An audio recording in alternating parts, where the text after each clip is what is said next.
The words still rang in my ears 3 years later. "Look at her, the poor failure of the family." Victoria had whispered loudly enough for everyone at her wedding reception to hear, champagne glass tilting dangerously in her manicured hand as she nodded in my direction. I'd stood alone near the dessert table, wearing the nicest dress I could afford, a simple blue number I'd found on sale, while around me, guests draped in designer clothes and diamonds pretended not to notice. That night, I'd cried myself to sleep in my small apartment, wondering if my sister was right.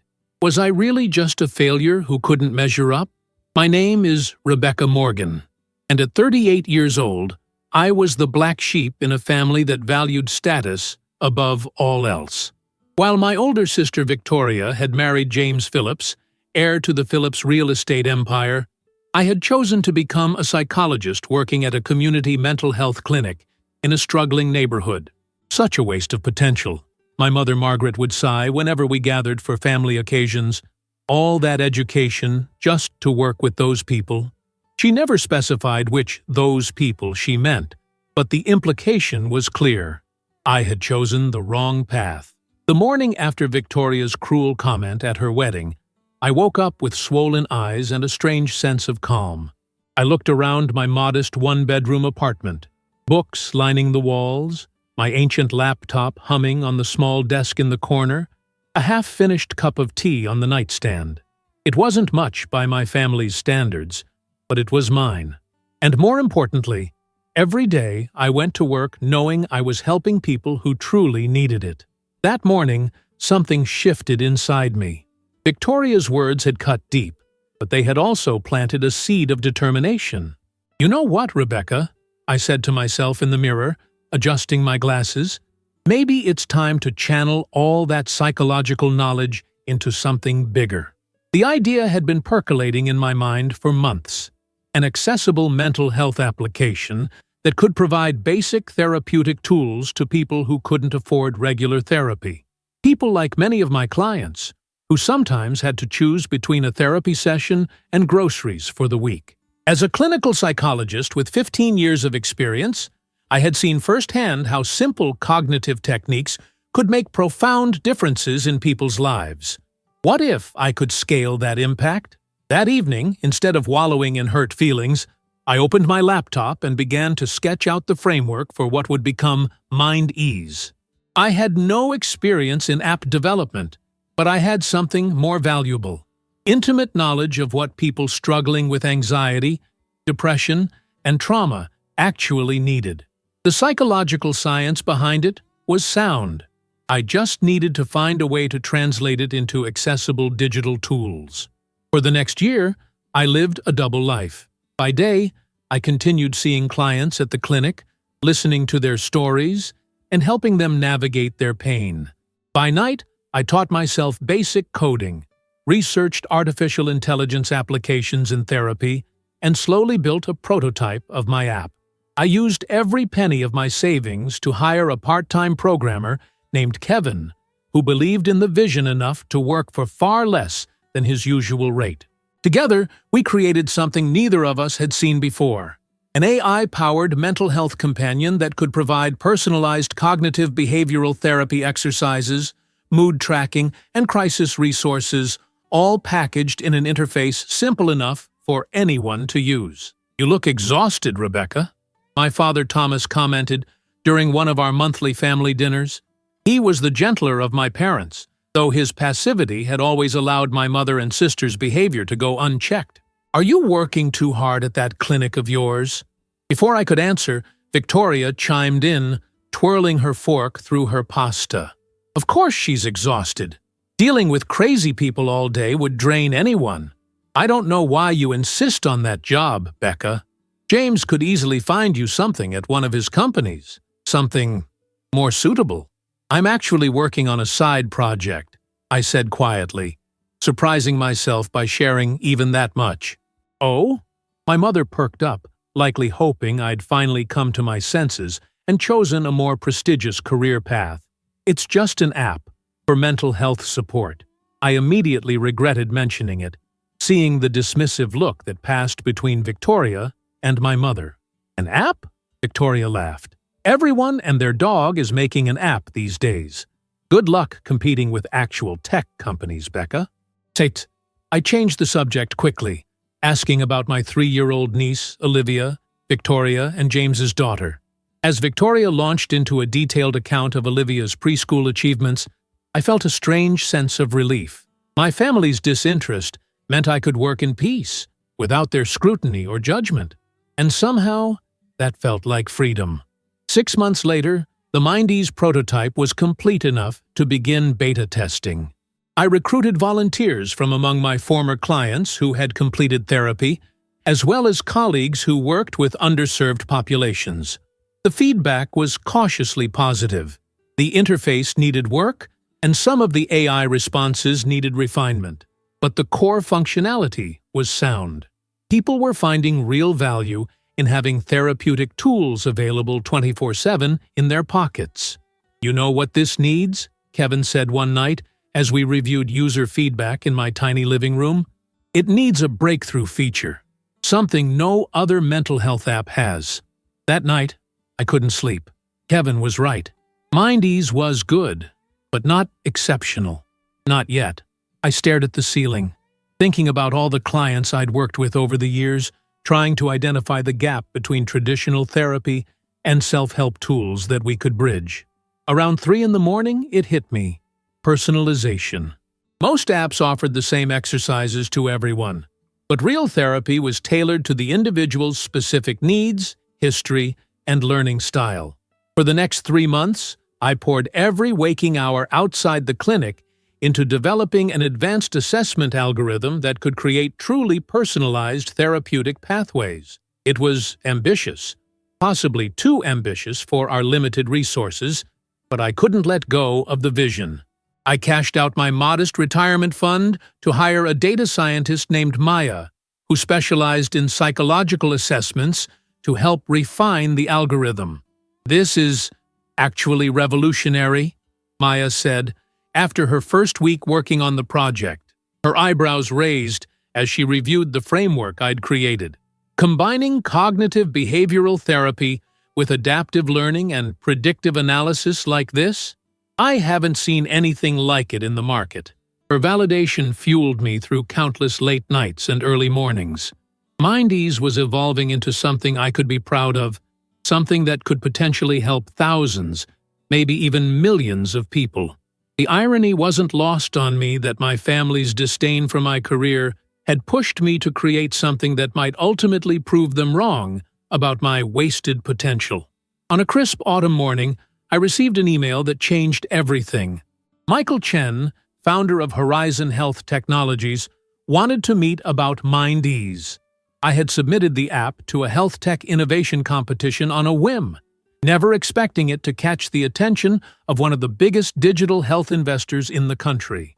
With shaking hands, I called Kevin and Maya to share the news. "Is this for real?" Kevin asked, his voice tight with excitement.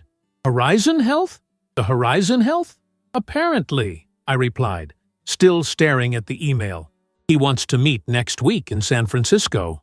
I had enough in my checking account for a round-trip ticket and 2 nights in the cheapest hotel I could find near the financial district. I told no one in my family about the trip. Their dismissal of my little app project had become something of a running joke at family gatherings, and I couldn't bear to see their pity if nothing came of this meeting.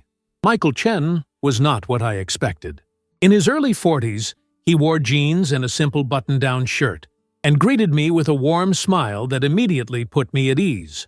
His corner office overlooked the bay, but it was the wall of books behind his desk that caught my attention. Psychology texts, many of which I recognized from my own education. "Dr. Morgan," he said, gesturing for me to sit across from him. "I've spent the last week using Mindease, and I have to say, I'm impressed. The personalization engine is unlike anything else on the market." "Thank you," I said, trying to project confidence despite the nervous flutter in my stomach. "It's still in development, but it's brilliant," he interrupted. "The way it adapts to user responses, the integration of multiple therapeutic modalities, the crisis intervention protocols, you've created something special here. And your background as a practicing clinician shows. This wasn't developed in a vacuum by tech people who've never sat with a client in distress. For the next 2 hours, we discussed MindEase in detail, its current capabilities, the vision for its future, and the challenges of scaling it to reach more users. By the time our meeting ended, Michael had offered to invest in MindEase, with the potential for Horizon Health to acquire it outright if development milestones were met. As I flew back home, contract in hand, I felt a strange mix of validation and trepidation. The initial investment would allow me to work on MindEase full-time, to hire a proper development team, to realize the full potential of what I'd created. But it also meant leaving the security of my clinic position, taking a risk that my family would surely see as further evidence of my poor judgment. "You're quitting your job for an app that doesn't even exist yet?" my mother exclaimed when I finally shared my decision at Sunday dinner. "Rebecca, have you lost your mind?" Victoria exchanged glances with James, who was unusually quiet. "Becca, are you sure about this? App development is an oversaturated market. The failure rate is astronomical." "I'm sure," I said, surprised by the steadiness in my voice. "I've secured investment from Horizon Health Technologies. They believe in MindEase." "Never heard of them," my mother sniffed, though I noticed James shifting uncomfortably in his seat. As I left that night, James followed me to my car. "Horizon Health is a major player," he said quietly. "If they're backing you, they must see something valuable. Good luck, Rebecca." It was the first genuine encouragement I'd received from anyone in my family, and it came from the person I least expected. I thanked him and drove home, wondering if perhaps I had misjudged my brother-in-law all these years. The next 6 months were a whirlwind of development, testing, and refinement. With proper funding, MindEase transformed from a promising prototype into a polished product ready for market. Our small team expanded, and I found myself in the unexpected role of CEO of a startup. The learning curve was steep, but Michael proved to be a mentor as well as an investor, guiding me through the business aspects while respecting my vision for the psychological integrity of the app. When MindEase launched in the App Store, I held my breath. We had good pre-release reviews and a small but enthusiastic group of beta testers singing our praises. But the real test would be the wider market. Would people pay for a premium mental health app when so many free options existed? The answer came faster than any of us anticipated. Within a month, MindEase had over 50,000 downloads. Within 3 months, that number had multiplied tenfold. The personalization engine that had been my midnight inspiration was resonating with users in a way none of us had fully anticipated. People weren't just downloading the app, they were using it consistently, subscribing to the premium features, and telling others about their experiences. The day Horizon Health Technologies offered to acquire MindEase outright for $50 million, I was sitting in my new office in downtown San Francisco. The space was modest compared to most tech startups. I had insisted on keeping overhead low and investing primarily in development and user support, but it was still a far cry from my tiny apartment back home. When Michael called with the offer, I nearly dropped my phone. "50 million?" I repeated, my voice barely above a whisper. "Are you serious?" "Deadly serious," Michael replied, and I could hear the smile in his voice. The board was unanimous.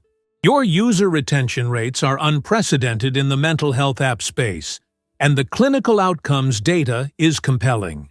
Not to mention 3 major healthcare systems are already in talks to offer MindEase as part of their patient care packages." I looked out the window at the city skyline, trying to process what this meant. "I need to think about it," I said finally. "Of course," Michael answered. "This is a life-changing decision. But Rebecca, you should know, the offer includes keeping you on as Chief Clinical Officer. We don't just want the app, we want the vision behind it. Your vision." That night, I couldn't sleep. $50 million. The number seemed abstract, almost fictional. I'd never been motivated by money, My career choices made that obvious, but I couldn't deny the security and freedom such a sum would provide. More importantly, becoming part of Horizon Health would give MindEase the resources to reach millions more people who needed mental health support. By morning, my decision was made.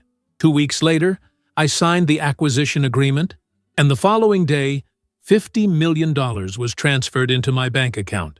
I stared at the number on my computer screen for nearly an hour, tears streaming down my face. It wasn't about the money itself, it was what it represented.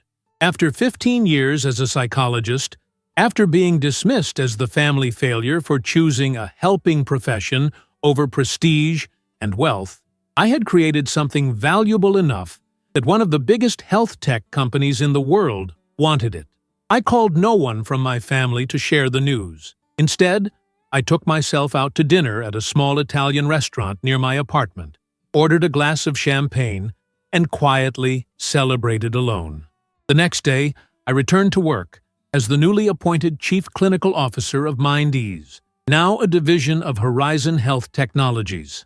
Outwardly, little had changed. I still worked the same hours, still focused on making the app the best it could be. But inwardly, I felt a profound shift. For the first time in my adult life, I felt truly validated in my choices. 3 weeks after the acquisition, I did something completely out of character. I walked into a Ferrari dealership in San Francisco wearing jeans and a casual sweater, and purchased a sleek red Ferrari Roma without haggling over the price. The salesperson was skeptical at first, clearly wondering if I could actually afford such a car, but his attitude changed rapidly once the payment cleared. "Will this be your everyday vehicle, Dr. Morgan?" he asked as he handed me the keys. I laughed. "No, definitely not. It's more of a personal milestone." I ran my hand over the smooth leather steering wheel. A reminder that success comes in many forms. I wasn't a car person. My previous vehicle had been a 10-year-old Honda that I'd driven until the maintenance costs outweighed its value, but something about the Ferrari spoke to me, not as a status symbol to show off to others, but as a private acknowledgement of how far I'd come. I arranged to have it shipped back to my hometown, where it would wait in a private garage until I returned. And return I would. Victoria and James's 10th wedding anniversary was approaching, and my mother had been planning a lavish family dinner to celebrate for months. I had initially declined the invitation, citing work commitments, but after the acquisition, I changed my mind. Perhaps it was petty, but after years of enduring their condescension, I wanted to attend that dinner as the person I had become, successful on my own terms. I flew home the day before the anniversary dinner. Instead of staying with my parents as expected, I checked into the nicest hotel in town, a small act of independence that felt surprisingly significant. The Ferrari had arrived as scheduled and waited in the hotel's private parking garage. I ran my fingers over its glossy surface, feeling a strange mixture of pride and apprehension about the following evening. When I called my parents to confirm I would attend the dinner after all, my mother seemed suspicious. "What changed your mind?" she asked. "I thought you were too busy with your little app to make time for family." I bit back a sharp response. "The project is in a good place right now. I can take a day off." "Well, we'll be happy to have you," she said, though her tone suggested otherwise. "Victoria and James have some exciting news to share. Try to dress appropriately, Rebecca. It's a special occasion." Her last comment decided it for me. I had planned to reveal my changed circumstances subtly, perhaps mentioning the acquisition if the conversation naturally led that way. But my mother's casual dismissiveness triggered a lifetime of accumulated hurt. For tomorrow's dinner, I would create a deliberate contrast, arriving in the most casual outfit possible while driving a car that cost more than some houses. The next evening, I dressed in well-worn jeans, a simple t-shirt, and the pièce de résistance, rubber flip-flops.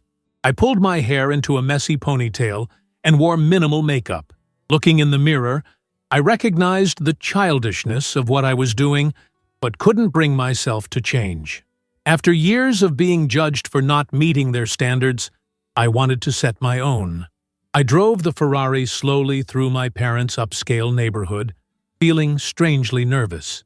The car purred beneath me, responsive to the slightest touch. As I turned into their circular driveway, I saw several luxury vehicles already parked. James's Bentley, my father's Mercedes, and a couple of cars I didn't recognize that likely belonged to the few close friends invited to the intimate celebration.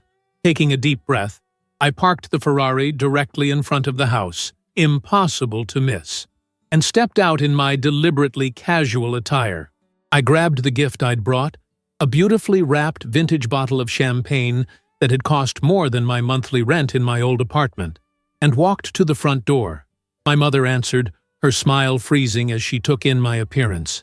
"Rebecca," she said tightly, "you're late. And what on earth are you wearing? This is a formal dinner." "Sorry, Mom," I replied, kissing her cheek as I entered. "I came straight from the airport. No time to change." She looked past me to the driveway, her eyes widening slightly at the sight of the Ferrari, but she made no comment. Instead, she ushered me quickly into the dining room where everyone was already seated. Victoria's face when she saw me was worth every second of discomfort. Her perfect features arranged themselves into an expression of horrified disdain. "Rebecca," she said, her voice carrying across the room, "did you lose your luggage? Or are flip-flops the new fashion statement in San Francisco?" The table fell silent. James looked uncomfortable, while my father simply sighed and took a large sip of his wine. The other guests, two couples who were close friends of Victoria and James, exchanged glances, clearly aware they were witnessing some form of family drama. "They're comfortable," I said with a shrug, taking the empty seat across from Victoria. "How are you? You look well." Victoria ignored my question, her eyes fixed on my feet. "Are you struggling financially, Rebecca? Is that why you can't afford proper shoes? You know you can always ask for help." The concern in her voice was so patently false that I almost laughed. This was the Victoria I remembered, always finding ways to assert her superiority, especially in front of an audience. Before I could respond, my mother jumped in. "Victoria and James have wonderful news," she announced, clearly trying to move past my inappropriate attire. "Tell her, dear." Victoria's face transformed, glowing with self-satisfaction.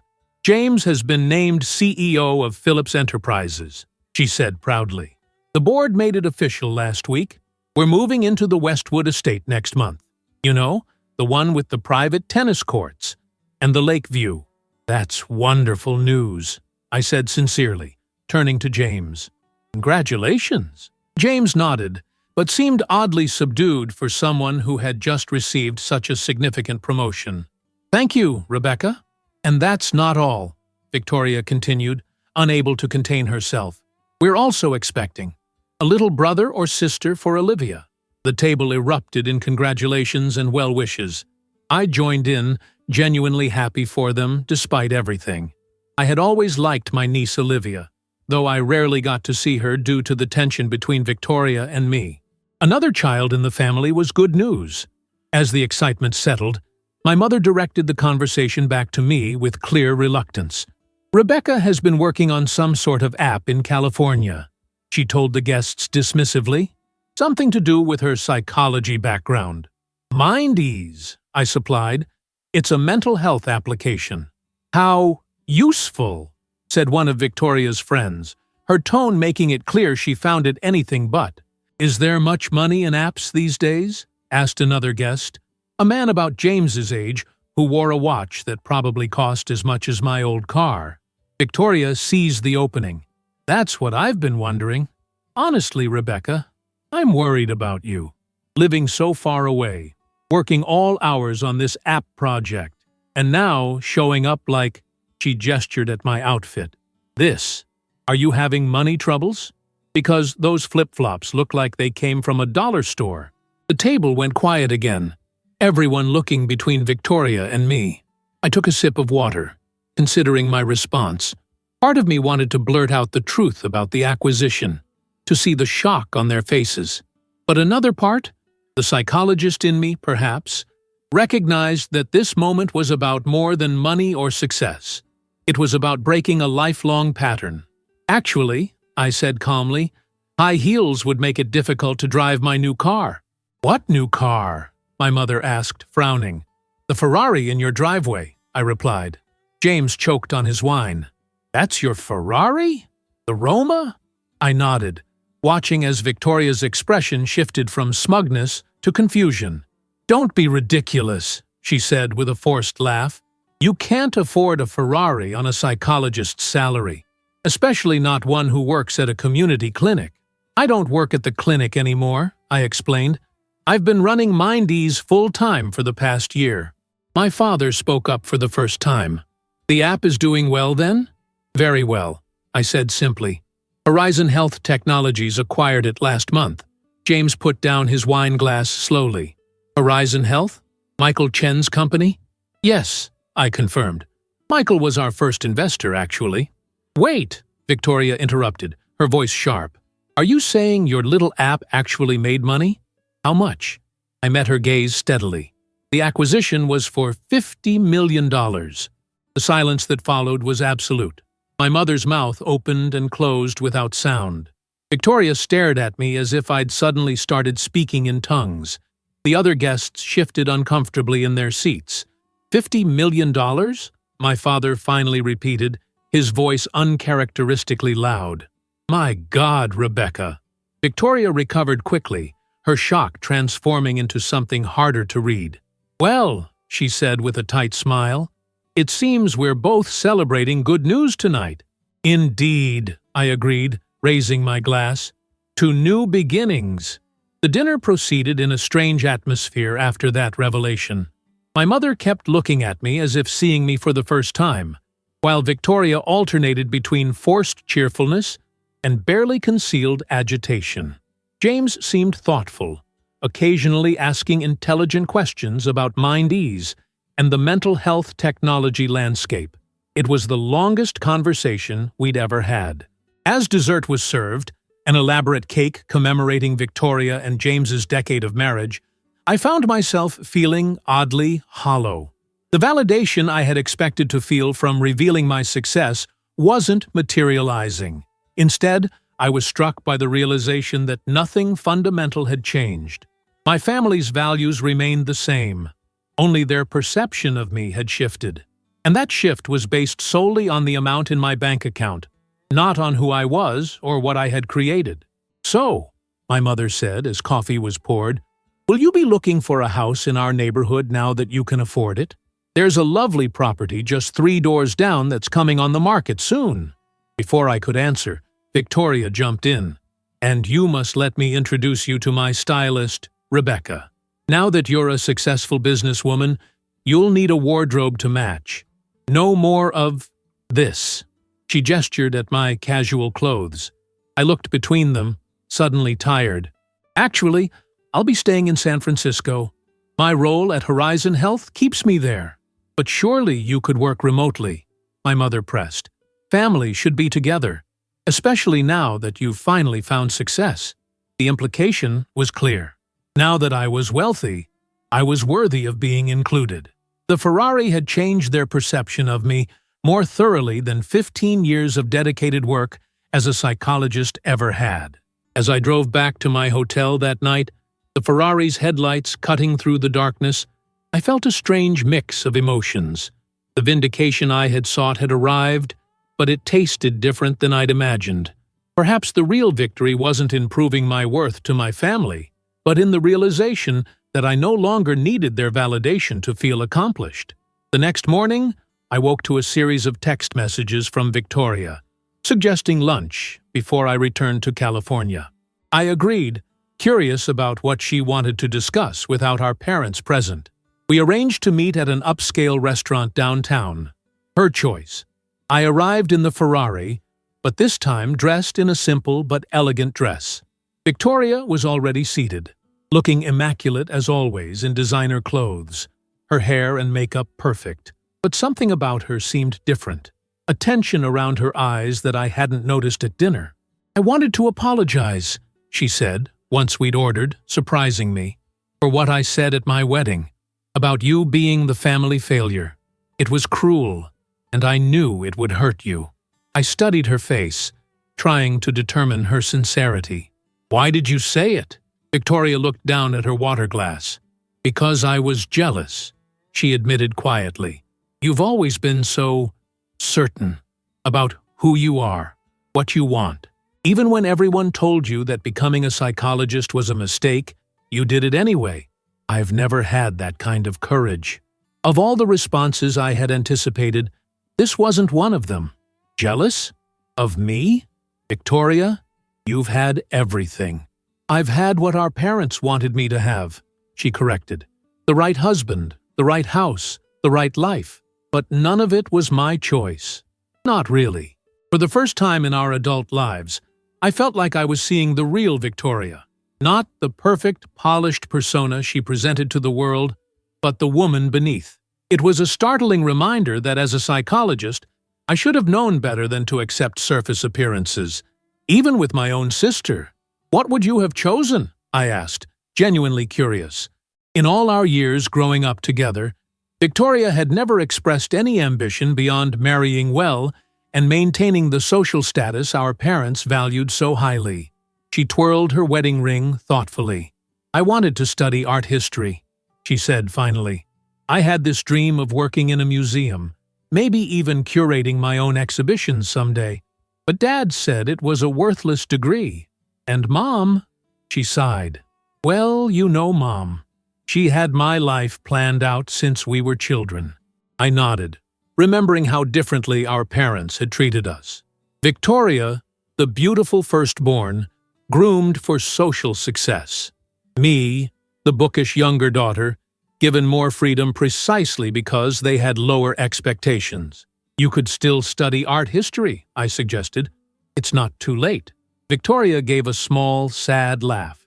"At 41, with a husband, a daughter, and another baby on the way, not to mention all our social obligations, James expects a certain type of wife, Rebecca. Someone who organizes charity galas and sits on boards, not someone who goes back to school." There was something in her voice, a resignation that seemed at odds with the Victoria I thought I knew. I wondered how much of her confident, sometimes cutting personality was a mask she wore to hide her disappointments. "Is that why you've always been so hard on me?" I asked softly. "Because I chose my own path?" She didn't answer immediately, taking a sip of her water instead. "Maybe," she admitted finally. "It's easier to believe someone is making a mistake than to admit you're envious of their choices." She looked up at me, her expression uncharacteristically vulnerable. "And now you're worth $50 million, which makes it all so ironically perfect, doesn't it?" "The money doesn't change who I am," I said, "or what I value." "No," she agreed. "That's what makes it worse, in a way. You succeeded without compromising. I compromised everything, and got this. See." She gestured vaguely at herself. "The designer clothes, the perfect hair, the diamond jewelry." For a moment, I glimpsed what it might be like to be Victoria, trapped in a life of appearances, always performing the role of the perfect wife and mother, never pursuing her own interests or desires. Despite our comfortable upbringing, I realized I had been the fortunate one, allowed to follow my passion because it wasn't expected to lead anywhere impressive. "It's not too late to change things," I said again, "to find space in your life for what you really want." Victoria shook her head. "You don't understand. James and I, it's complicated, especially now with the promotion and the new baby."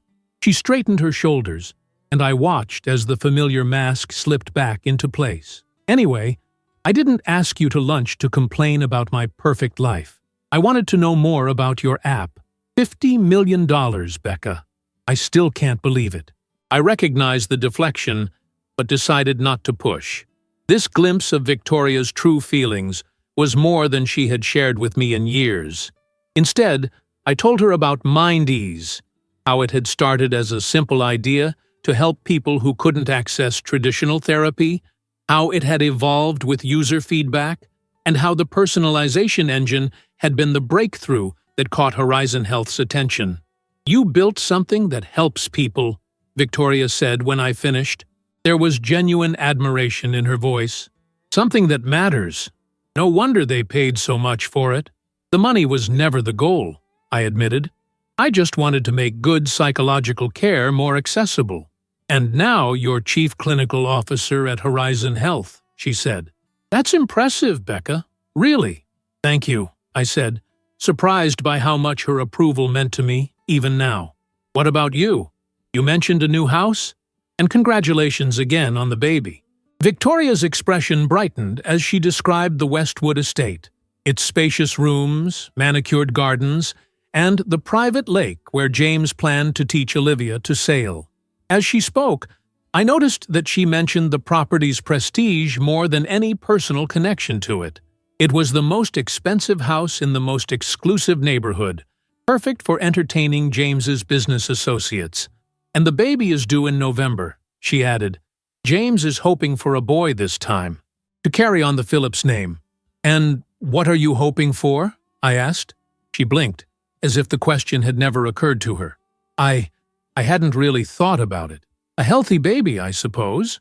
Our food arrived, temporarily pausing the conversation. As we ate, Victoria steered the discussion to safer topics. Mutual acquaintances from our hometown, her plans for redecorating the new house, Olivia's progress in her exclusive preschool. The glimpse of her true feelings faded, replaced by the Victoria I was more familiar with, polished, proper, focused on appearances. By the time we finished lunch, I wasn't sure what to think. Had Victoria's moment of vulnerability been genuine? Or was it another performance, this time designed to establish a connection with her newly wealthy sister? The psychologist in me wanted to believe the former, but years of experience with Victoria made me cautious. As we waited for the check, Victoria's phone rang. She glanced at the screen and frowned. "I need to take this. It's James's assistant." She stood and walked a few steps away from the table, her back to me as she answered.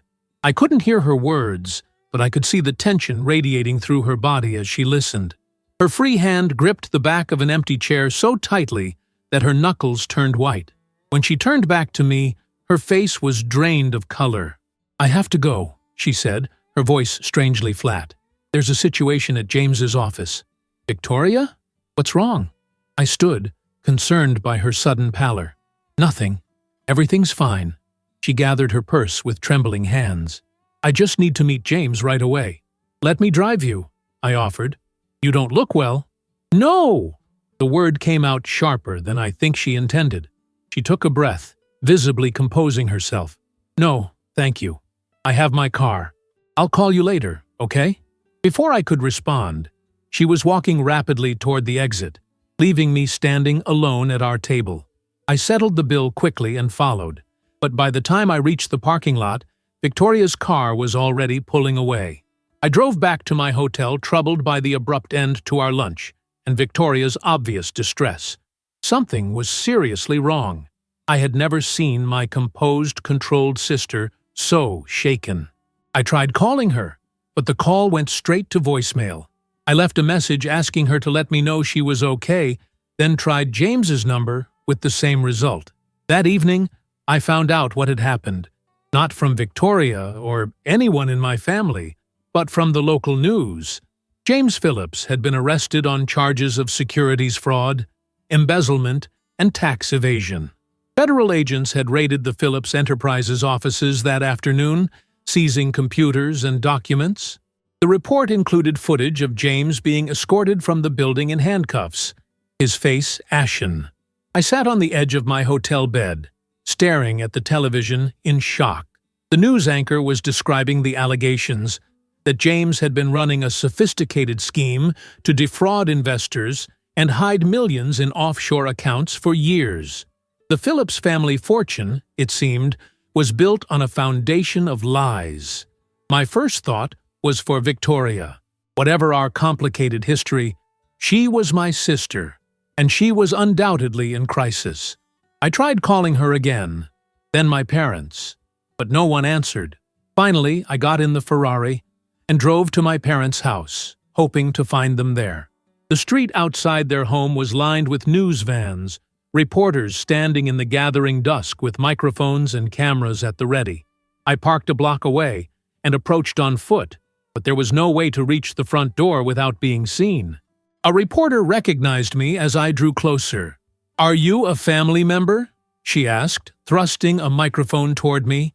"Do you have any comment on James Phillips's arrest?"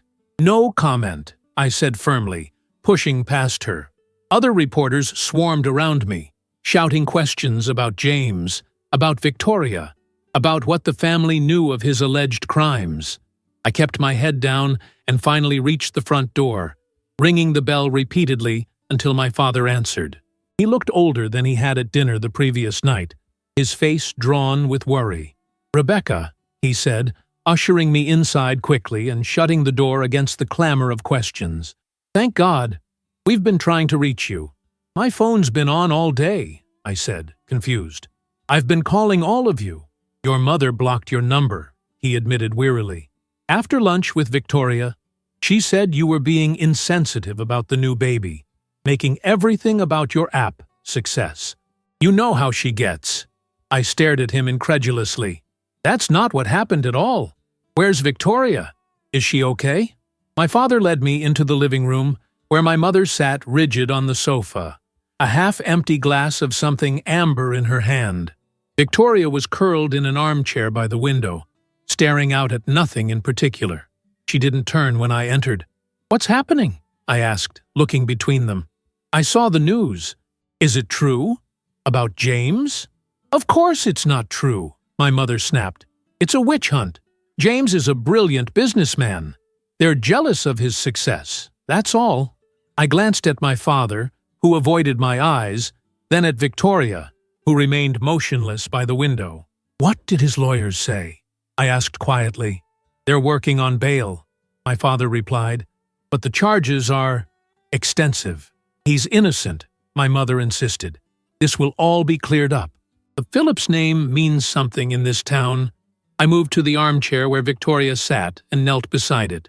"Vicky," I said softly, using her childhood nickname. "Talk to me. Are you okay?" She turned slowly, and I was struck by how vacant her eyes looked. "Did you know," she said in a strange, distant voice, "that there's no such thing as the Westwood estate? James made it up. The promotion, too. It was all lies." My heart sank. "I'm so sorry." "Apparently," she continued in the same detached tone, "the company has been failing for years. James has been creating fake accounts, fake profits, fake everything. He told me we were worth $60 million. A bitter laugh escaped her. "And now we're worth nothing. Less than nothing. They've frozen all our accounts. They took my credit cards. I couldn't even buy Olivia a snack on the way here because I didn't have any cash." "Victoria, stop it," my mother hissed. "The neighbors will hear you." "Let them hear," Victoria suddenly shouted, springing to her feet. "Let everyone hear. My husband is a criminal. Our entire life has been a lie. Everything we own was bought with stolen money." "Lower your voice," my mother demanded, looking nervously toward the front of the house where reporters still lingered. "This isn't helping anything." "Nothing will help," Victoria cried. "Don't you understand? It's over. The house, the cars, the private school for Olivia, all gone, and James will go to prison. What am I supposed to do? I'm 41 years old with no job, no money, and a 4-year-old daughter, and I'm pregnant." Her voice broke on the last word, and she crumpled back into the chair, burying her face in her hands. I looked at my parents, expecting them to comfort her, but they seemed paralyzed. My father staring at the floor, my mother taking another long drink from her glass. With a surge of anger at their inaction, I moved to Victoria's side and put my arm around her shaking shoulders. "It's going to be okay," I told her quietly. "You're not alone. I'm here." "What would you know about it?" she sobbed. "Your life is perfect now. $50 million, and a Ferrari, and a job you love. You won. I lost. Isn't that what you wanted?" "No," I said firmly. "That's never what I wanted." I looked up at my parents. "Victoria and Olivia can stay with me in San Francisco until this is sorted out. Away from the media circus here. Don't be ridiculous, my mother said. They'll stay here, where they belong, in their community. What community? Victoria asked bitterly.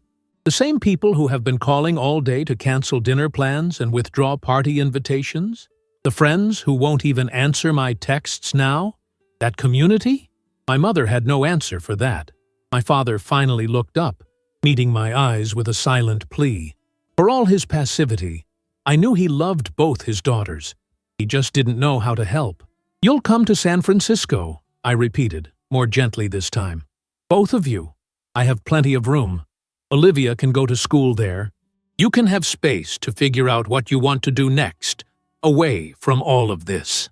Victoria lifted her tear-stained face. Why would you help me? After how I've treated you all these years.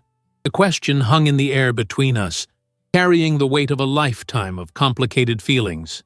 Why would I help her? The sister who had mocked and belittled me, who had made me feel like a failure for choosing a career of service over wealth and status. The answer came to me with surprising clarity. Because you're my sister, I said simply. And because now you need exactly what I've spent my life learning how to provide. Help for people in crisis. Fresh tears filled Victoria's eyes, but these seemed different from the desperate sobs of before. I don't deserve your help, she whispered. It's not about deserving, I told her. It's about needing. And right now, you need someone in your corner who isn't going to judge you for what James did. Someone who can help you rebuild. My mother stood abruptly. This is absurd. Victoria belongs here, with family. I am family, I reminded her. And I'm offering a fresh start, away from the gossip and the reporters and the constant reminders. Victoria looked between my mother and me, her internal struggle visible on her face. Then she straightened her shoulders in a gesture so familiar, it made my heart ache. I want to go with Rebecca, she said quietly, but firmly, for Olivia's sake, and the baby's. My mother opened her mouth to argue, but my father finally intervened. It's a good idea, Margaret, he said, just until things settle down. Victoria needs peace right now, not constant scrutiny. The look my mother gave him could have frozen fire, but she didn't contradict him. Instead, she turned and left the room without another word, the ice in her glass clinking as she went. That night, I helped Victoria pack essentials for herself and Olivia, who was staying with Victoria's former best friend, the only one who hadn't abandoned her at the first sign of trouble. We arranged for Victoria's car to be shipped to San Francisco, and I booked them both on my flight back the following day. Throughout it all, Victoria moved with a shell-shocked automation, as if she couldn't quite believe the sudden implosion of her carefully constructed life. As I was leaving to return to my hotel, Victoria stopped me at the door. Becca, she said hesitantly, I need to ask you something. Anything, I promised. Why the Ferrari? She asked. It doesn't seem like you. Even with $50 million. I considered the question carefully. I think I bought it to prove something, I admitted, to show that I could have the trappings of success, if I wanted them. But the truth is, it doesn't matter to me. What matters is that Mindease is helping people who need it. Victoria nodded slowly. I envied the wrong things about you, she said. All these years, I thought you were the failure, because you didn't have money or status, but you had purpose, and now I have nothing. I took her hand. That's not true. You have Olivia, you have the baby, and you have me. We'll figure out the rest together. As I drove back to my hotel, I reflected on the strange turns life could take. Just 3 days ago, I had arrived in town with childish plans to flaunt my new wealth, to prove my worth to a family that had always made me feel inadequate. Now I was returning to San Francisco, with my sister and niece in tow, facing a future very different from anything I had imagined. The Ferrari, which had seemed so important as a symbol of my success, now felt like an empty gesture. What mattered wasn't the car or the money, but the fact that I had built something meaningful, an app that helped people access mental health support, and now, perhaps, a genuine relationship with my sister for the first time in our adult lives. The first weeks of Victoria and Olivia living with me in San Francisco were a delicate adjustment for all of us. My spacious but simply furnished apartment, which had always felt more than adequate for one person, suddenly seemed crowded with the addition of a distraught pregnant woman and an energetic 4-year-old. I quickly realized we would need more room and began looking for a house to rent, something with a yard for Olivia and separate spaces where Victoria and I could each have privacy. Meanwhile, the Phillips scandal continued to unfold in increasingly dramatic fashion. New allegations emerged daily. James had apparently been falsifying company records for nearly a decade, creating elaborate fiction to hide massive losses and divert investor funds to support his family's lavish lifestyle. The $60 million Victoria thought they were worth had never existed. Worse, they were now millions in debt, with lawsuits piling up from defrauded investors. James remained in jail, unable to make the astronomical bail set by the judge, who considered him a significant flight risk. His legal team, once comprised of the most prestigious attorneys in the state, had dwindled to a single public defender, as it became clear he had no money to pay them. Victoria spoke to him once by phone, a brief, painful conversation that left her crying for hours afterward. He admitted it, she told me that night, sitting on my balcony with a cup of tea going cold between her hands. All of it. He said he did it for me, to give me the life I deserved. That's not fair to you, I said gently. His choices were his own. But I never questioned any of it, she whispered. The houses, the cars, the jewelry. I just accepted it all. What does that make me? A wife who trusted her husband, I answered. Victoria, you're not responsible for James's crimes. She didn't seem convinced, but she nodded anyway, her hand moving unconsciously to rest on her growing belly. At 20 weeks pregnant, she had recently learned she was carrying a boy, the son James had wanted to carry on the Phillips name, a name now synonymous with one of the largest financial frauds in the state's history. While Victoria struggled with the emotional fallout of James's actions, I focused on practical matters. I found us a comfortable 4-bedroom house with a fenced yard in a family-friendly neighborhood, enrolled Olivia in a good preschool, and helped Victoria begin the overwhelming process of disentangling her finances from James's. The federal investigation had determined that Victoria had no knowledge of or involvement in the fraud, which meant she wasn't facing criminal charges. But it also meant she had to prove which assets, if any, weren't purchased with ill-gotten funds. There's nothing, she told me after meeting with a financial advisor I had hired. Everything we owned came from Phillips Enterprises, and everything from Phillips Enterprises was tainted. The cars, the jewelry, even Olivia's college fund. It's all being seized or frozen. What about before you were married? I asked. Did you have savings, investments? Victoria gave a hollow laugh. I was 29 when we met, working as an assistant at an art gallery. My one small rebellion against Mom and Dad. I made $18,000 a year. There were no savings. I didn't tell her that I had already set up a trust for Olivia and her unborn brother, funded with $5 million from my Mind-Ease proceeds. That conversation could wait until Victoria had regained some emotional stability. For now, I simply assured her that she didn't need to worry about money, that I had more than enough to support all of us. I can't just live off you forever, she protested. I need to find work.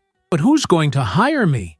I have no real job experience, and now my last name is Toxic. You don't have to figure everything out right away, I reminded her. You're pregnant, dealing with an impossible situation. Give yourself time.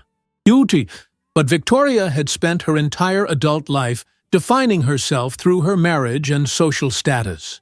Without those anchors, she seemed adrift, alternating between periods of frantic activity, researching divorce lawyers, looking into degree programs, reorganizing the entire kitchen, and days when she barely got out of bed, overwhelmed by the magnitude of the changes in her life. I suggested therapy, offering to connect her with excellent colleagues, but Victoria resisted. "I'm not crazy," she snapped when I brought it up for the third time. "Therapy isn't for crazy people," I said patiently. "It's for anyone going through difficult life transitions, which you certainly are. And have the therapist judge me? Think I must have known what James was doing? No, thank you." She turned away, effectively ending the conversation. Instead of pushing, I tried a different approach. I installed Mindease on her phone, showing her how to use the basic functions: the guided meditations, the mood tracking, the journaling prompts. "Just try it," I suggested. "No human is watching or judging. It's completely private." To my surprise, she began using it regularly. Sometimes I would find her sitting in the window seat of our new house, earbuds in, eyes closed, as she followed a meditation. Other times, I'd see her typing intently into the journaling section, her face concentrated in a way I rarely saw otherwise.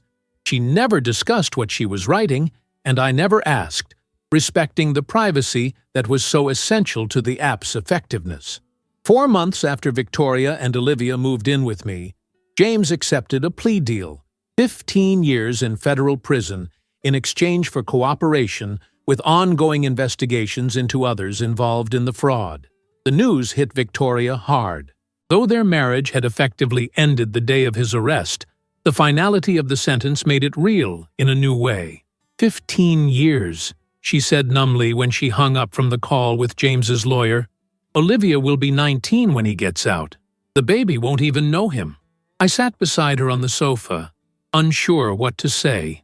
No words could make this situation better. Instead, I simply held her hand as she processed the news. "I'm filing for divorce," she said, after a long silence. "I've been putting it off, telling myself to wait until after the baby comes, but I can't anymore. I need to start over completely." "I think that's a good decision," I said carefully, "and I'll support you through it, whatever you need." Victoria squeezed my hand. "You've already done so much, Becca. Too much." "That's what family does," I reminded her. "And we are family, not just sisters, but friends now too, I hope." She nodded, tears filling her eyes. "Friends," she agreed quietly. Who would have thought? 2 weeks later, Victoria gave birth to a healthy baby boy. She named him Daniel Thomas Morgan, deliberately choosing our family name rather than Phillips, and our father's first name for his middle name. He was perfect: tiny fingers and toes, a dusting of dark hair, eyes that seemed to hold wisdom beyond his minutes on earth. As I held my nephew for the first time, watching Victoria's exhausted but peaceful face, I felt a surge of protectiveness toward both of them.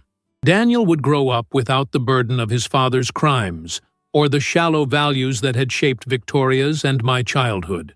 He would know from the beginning that worth came from character and contribution, not from wealth or status.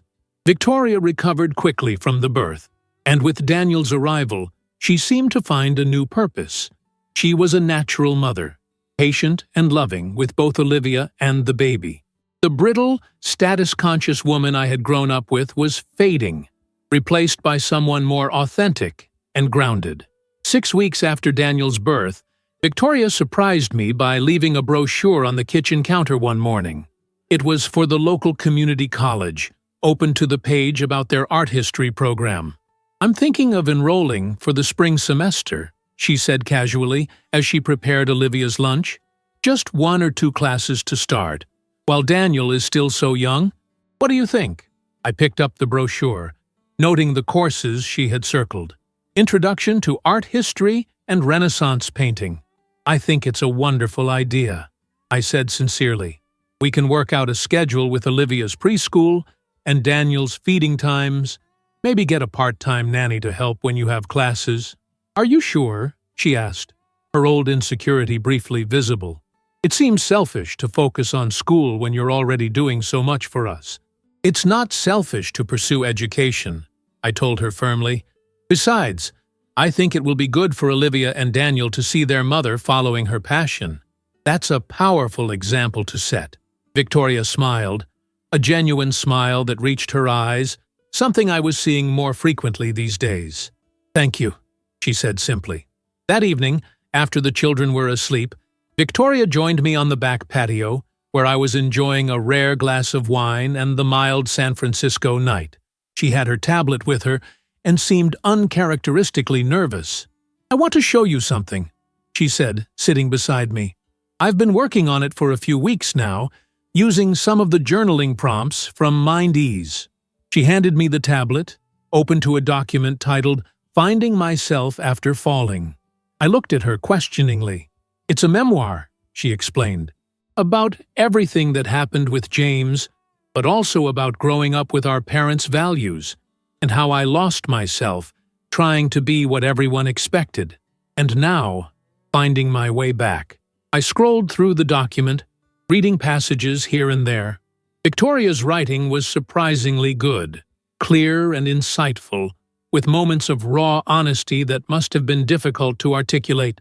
She wrote about the humiliation of James's arrest, the shock of discovering their entire life had been built on lies, and the painful process of facing her own complicity in valuing wealth and status above authenticity. "Victoria, this is excellent," I said, looking up from the tablet. "Really powerful stuff." She flushed with pleasure. "Do you think so?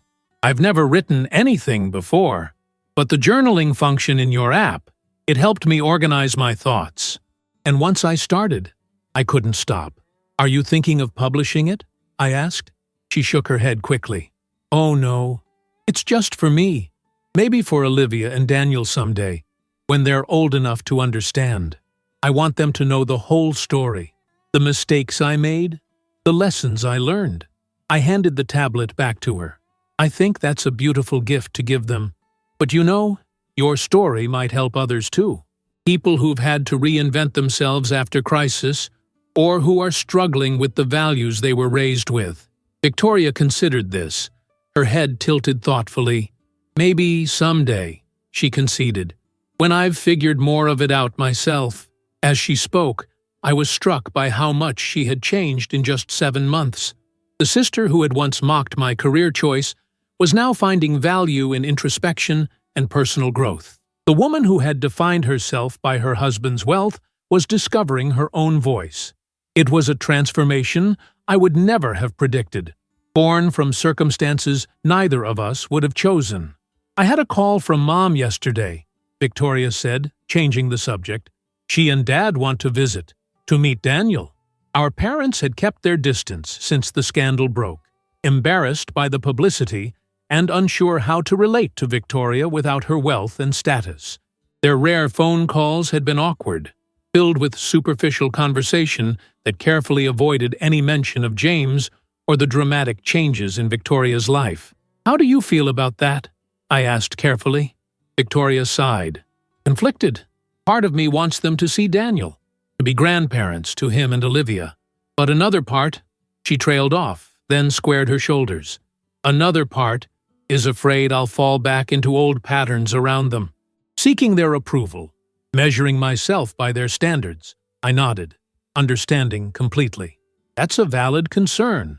Would you be there?" she asked. "When they visit? You've always been stronger than me about standing up to them." The irony of this request wasn't lost on me. For years, Victoria had been our parents' favorite, the daughter who fulfilled their expectations. Now she was asking for my protection from the very values she had once embodied. "Of course I'll be there," I promised. "We're in this together now." Victoria smiled gratefully, then yawned. "I should get some sleep before Daniel wakes up for his midnight feeding." She stood, then hesitated. "Becca, do you ever think about how things might have been different if we had been closer as adults, before all this happened?" The question caught me off guard. "Sometimes," I admitted, "but then we might not appreciate what we have now as much." She nodded thoughtfully. "I think you're right. Good night, Becca." "Good night, Vicky." After she left, I remained on the patio, contemplating the strange journey that had brought us to this point. A year ago, I had been the family disappointment, the daughter who had chosen a helping profession over wealth and status. Victoria had been the success story, with her millionaire husband and perfect life. Now those roles were completely reversed. I was financially successful beyond anything our parents had imagined possible, while Victoria was starting over from scratch. But the real change wasn't in our external circumstances, it was in how we related to each other and to ourselves. For the first time since childhood, Victoria and I were truly sisters, supporting each other, learning from each other, building something meaningful together. It wasn't the family I had expected to have, but it was becoming the family I needed. As if on cue, my phone buzzed with a text from Michael Chen, checking in on the latest MindEase user statistics. The app was now helping over 2 million people worldwide, with new features being developed based on user feedback and emerging research. My work as Chief Clinical Officer kept me busy but fulfilled, allowing me to impact mental health care on a scale I had never imagined possible. I texted Michael back with the updates he needed, then set my phone aside and looked up at the stars, barely visible through the city's light pollution. The Ferrari sat unused in the garage. I had offered to sell it and put the money toward Victoria's fresh start, but she had refused, saying it represented something important to me. The truth was, I no longer needed that symbol of success. The real measures of my life's value were all around me, in the sister finding her authentic self, in the niece and nephew who would grow up with different values than we had, and in the millions of people finding help through MindEase. My phone buzzed again, another text, this time from a colleague at Horizon Health about a new research partnership we were developing with several universities. Tomorrow would be busy, with meetings about the partnership, followed by picking Olivia up from preschool, while Victoria attended a college information session. It was a full life, rich with purpose and connection. As I headed inside, I passed the framed photo Victoria had recently placed on the entryway table. The four of us together, Victoria holding baby Daniel, me with Olivia on my hip, all of us smiling at the camera. Not the family either of us had envisioned, but the family we were building together, day by day, out of the ruins of what had come before. 1 year to the day, after Victoria and Olivia had moved in with me, I stood in the entryway of our home, adjusting the collar of my dress and checking my reflection in the mirror. The house hummed with activity, caterers moving efficiently through the kitchen, florists adding final touches to arrangements in the living room, a photographer setting up in the backyard, where tables had been arranged beneath string lights. It was a perfect San Francisco evening, warm with just enough breeze to keep everyone comfortable. "You look beautiful," Victoria said, appearing behind me with 8-month-old Daniel balanced on her hip. He wore a tiny button-up shirt and bow tie that matched the blue of Victoria's simple but elegant dress. "Are you nervous?" I took a deep breath. "A little. It's a big step. The biggest," she agreed with a smile. "But the right one." The past year had transformed both our lives in ways neither of us could have predicted. Victoria had completed her first semester of college with straight A's, discovering a genuine talent for art history that had led to a part-time position cataloging works for a local museum. It was minimal pay, but it gave her tremendous satisfaction. The first job she had ever chosen for love, rather than status or obligation. Meanwhile, MindEase had continued to flourish under Horizon Health's umbrella, expanding to serve over 5 million users worldwide. The personalization engine I had developed was now being studied by researchers as a potential breakthrough in digital mental health intervention, and I had been invited to speak at conferences around the country. The work was deeply fulfilling, allowing me to help people on a scale I had never imagined possible when I was seeing clients one-on-one at the community clinic. But the most profound transformation had been in our relationship as sisters. The competitive dynamic that had defined our interactions since childhood had dissolved, replaced by a genuine friendship built on mutual respect and understanding. We had each seen the other, at her most vulnerable and her most resilient. We had learned to appreciate our differences rather than judge them. The doorbell rang, pulling me from my thoughts. "That'll be Mom and Dad," Victoria said, shifting Daniel to her other hip. "I'll get it." Our parents had visited 3 times in the past year, each visit less awkward than the last. My mother still struggled to understand Victoria's new life, her modest jobs, her return to school, her contentment with a life that included none of the luxury she had once deemed essential. But she was trying, especially after seeing how happy her grandchildren were and how much more authentic Victoria had become. My father had adapted more easily, seeming almost relieved to set aside the constant striving for status that had characterized his relationship with Victoria before. He had taken particular interest in Daniel, spending hours with the baby on his lap, telling him stories and making silly faces that elicited peals of laughter.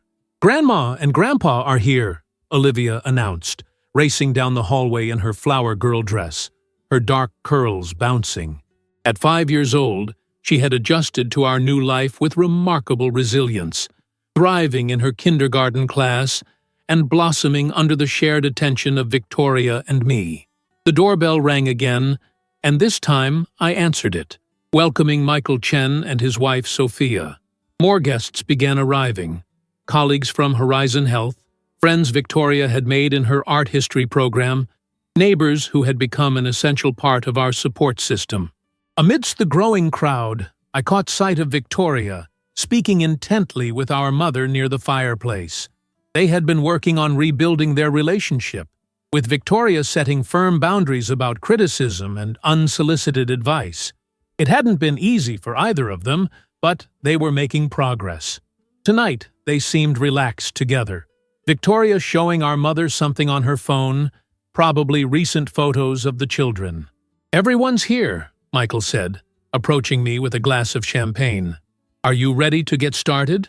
I nodded, accepting the glass, just waiting for one more person. As if on cue, the front door opened again, and David entered. His eyes found mine immediately across the crowded room, and his smile, that same warm, genuine smile that had first drawn me to him, made my heart skip. A psychology professor I had met while speaking at a conference on digital mental health intervention, David had become first a colleague, then a friend, and finally something much more significant. Victoria had been the one to insist I invite him to dinner 6 months ago, noticing how animated I became whenever I mentioned his name. "You've spent a year helping me rebuild my life," she had said. "It's time for you to focus on your own happiness too." Now David moved through the crowd toward me, stopping to greet people he recognized along the way. When he finally reached my side, he slipped his arm around my waist and kissed my cheek. "Sorry I'm late. Faculty meeting ran long." "You're right on time," I assured him, leaning into his solid presence. "We're just about to begin." Michael clinked his glass, and the room gradually quieted. As CEO of Horizon Health, he had insisted on hosting this event to celebrate the 2nd anniversary of MindEase's acquisition and the milestone of reaching 5 million users worldwide. But tonight was about more than professional accomplishments. "Friends and family," Michael began, his voice carrying easily through the room. "We're gathered here to celebrate several remarkable achievements. 2 years ago, Dr. Rebecca Morgan came to my office with an idea, a mental health application that could provide personalized, evidence-based support to people who might otherwise never access psychological care. Today, MindEase has helped 5 million people in 40 countries, setting a new standard for digital mental health intervention. Applause filled the room, and I felt David's arm tighten around my waist in a supportive squeeze. "But tonight," Michael continued, "we're also here to celebrate something equally meaningful, the official launch of the MindEase Foundation, which will provide free access to premium mental health resources for underserved communities worldwide." More applause, louder this time. The foundation had been my dream since the acquisition, a way to ensure that those who needed mental health support the most would never be prevented from accessing it due to financial constraints. The foundation will be funded initially with a $25 million endowment, Michael announced, provided by Dr. Morgan from her personal funds. And I'm pleased to announce that Horizon Health will match that amount, dollar for dollar. Gasps and murmurs rippled through the crowd. I hadn't told anyone about the size of my donation, not even Victoria. I glanced at her now and saw tears glistening in her eyes as she mouthed, "I'm so proud of you," across the room. "And now," Michael said, raising his glass, "I'd like to toast not only to professional success, but to personal happiness, to Rebecca and David, who will be married next month in a small ceremony on this very property." All eyes turned to us as guests raised their glasses. David smiled down at me, his eyes reflecting the same certainty I felt. Our engagement had been brief. At 39 and 42, respectively, we had both known exactly what we wanted when we found each other. "To Rebecca and David," the room echoed, glasses clinking. As the formal part of the evening concluded and guests began to mingle again, Victoria made her way to my side, Daniel still perched on her hip. $25 million, she said quietly. "That's half of what you got for Mindies." I nodded. It felt right. Money sitting in an account doesn't help anyone. This way, it can make a real difference. Victoria shook her head in wonder. "You know, when I saw the Ferrari in Mom and Dad's driveway that night, I thought you had finally learned what was valuable, but I had it completely backward. You always knew what mattered. I was the one who had to learn." "We both learned," I corrected gently. "And we're still learning." She shifted Daniel to a more comfortable position. "I have something to tell you. I wasn't going to do it tonight. This is your celebration. But I think you'll be happy for me." "What is it?"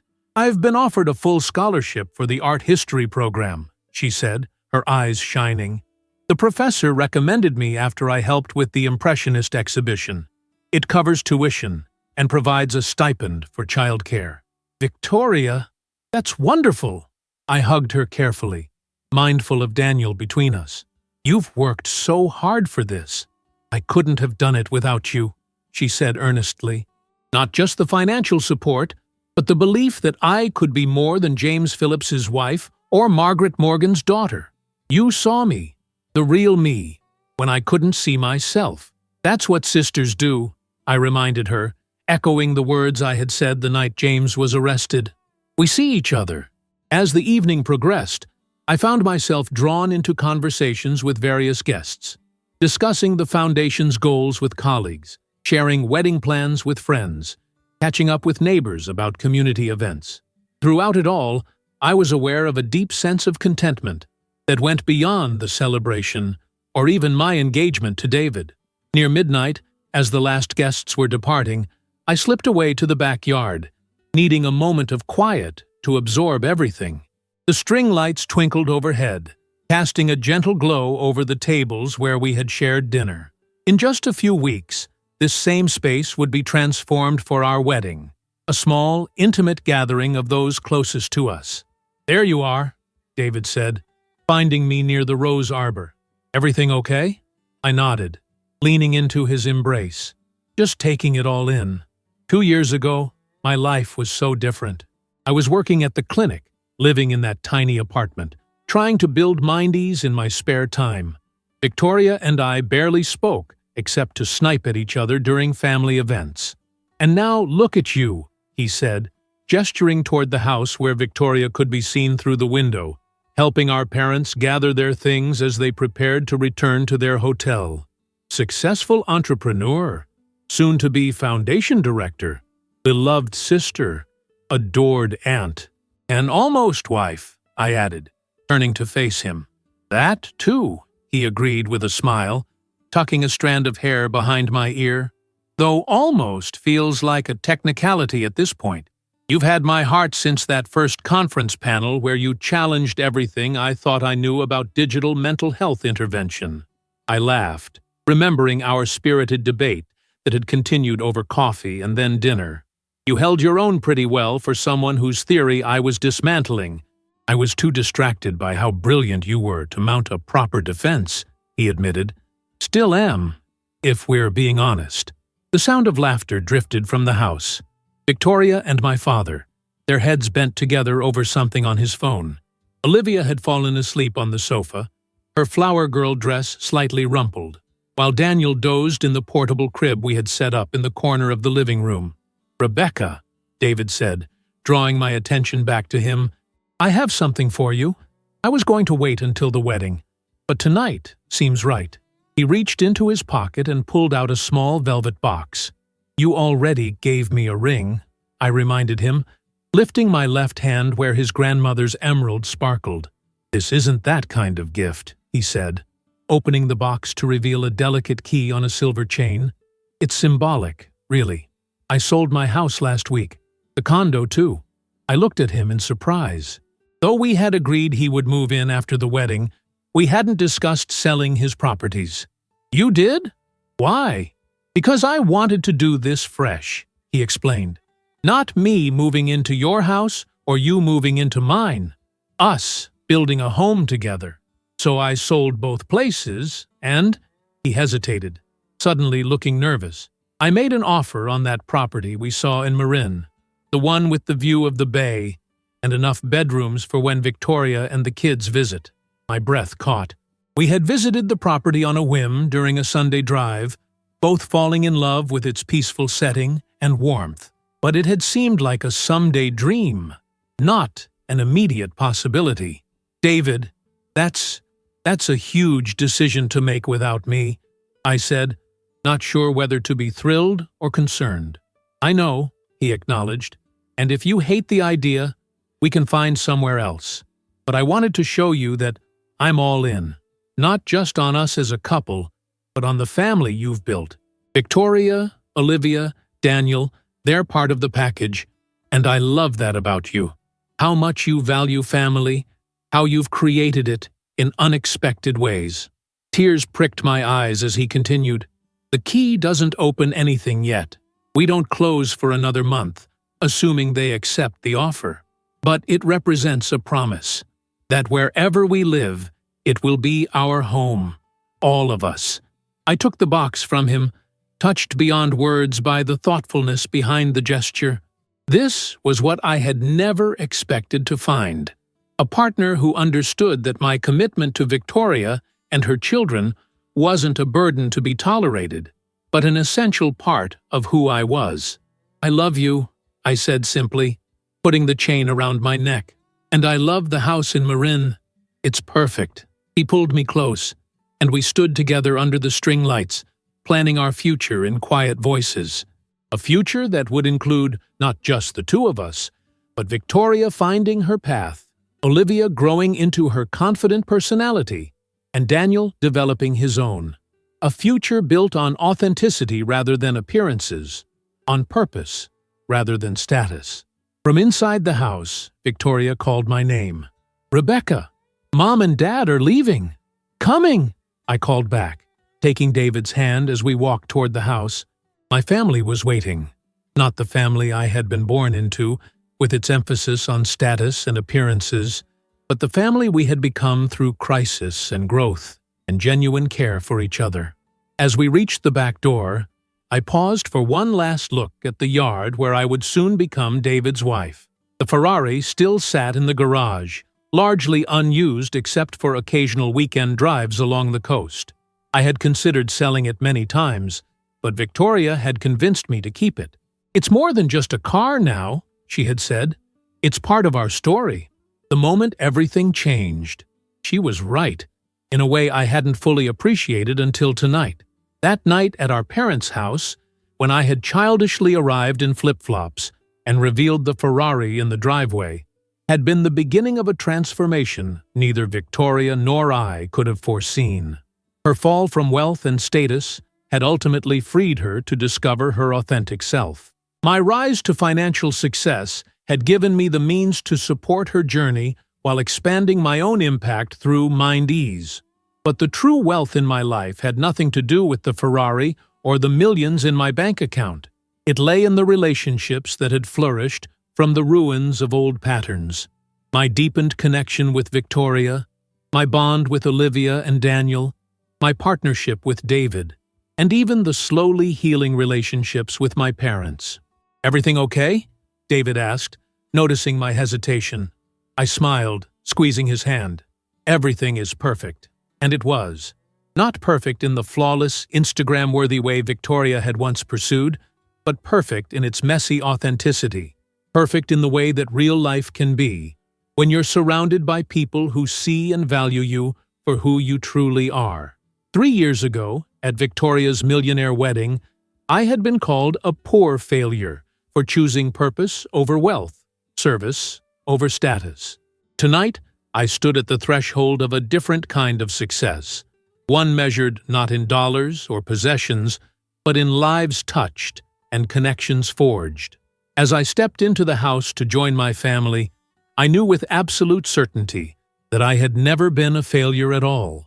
I had simply been waiting for the world to catch up with what I had always known, that true worth comes not from what you have, but from what you give. That real success is not about impressing others, but about making a difference in their lives. And that sometimes the most valuable journeys begin with being underestimated by those who should have believed in you all along. The Ferrari that had once seemed so important as a symbol of my success now represented something entirely different. A bridge between my past and present. A reminder of how far both Victoria and I had come. Not in terms of wealth or status, but in understanding what truly mattered. In finding, at last, the courage to live authentically, to value connection over competition, and to build a family defined not by blood or obligation, but by choice and love. And that, I reflected as I embraced my parents and watched Victoria tuck the blanket more securely around Olivia's sleeping form, was worth more than all the Ferraris in the world.